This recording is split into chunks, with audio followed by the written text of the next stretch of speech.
কেমন আছো অগ কবি? শুধাই তোমার জন্মদিনে। কোথায় আছো, জোড়াসাঁকো নাকি শান্তিনিকেতনে? তোমার কাছে লিখতে বসি, পাই না বাসা খুঁজে। পড়লে চিঠি হাসবে তুমি, মুখ লুকাবে লাজে। অসহায় আজ মাতৃভাষা তোমার গানের কলি। অন্য ভাষায় মোর লেখাপড়া, আমরা তো বাঙালি।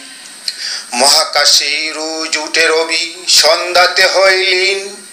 বঙ্গাকাশের হে উজ্জ্বল রবি, তুমি তো অস্তহীন।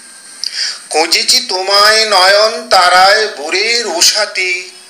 পেয়েছি খুঁজে হে উষা, নিঃশব্দে এসো গানেতে। গুদলিতে বেসে উঠো তোমার ওই সান্ধ্য গানে। সন্ধ্যা ওগো কাছের তুমি, গনিয়ে এসো প্রাণে। লুকিয়ে তুমি আছো বুঝি আজ ধানের ক্ষেতে রৌদ্র ছায়ায়। জাতীয় সঙ্গীতের মধুর সুরে নিত্যদিনই পাই যে তোমায়। মধুর সুরে রচিয়েছ গান, তুমি গানের কারিগর। তুমি মোদের প্রাণের কবি, সুরের জাদুঘর। জন্ম উৎসবের ওই মহাসভায় জানাই আমন্ত্রণ। তব ওই জন্মদিনে শ্রদ্ধাঞ্জলি করছি নিবেদন। রচনা এ.এফ. মোহাম্মদ কামাল উদ্দিন। বাচিক শিল্পী এ.এস. হুসেনা।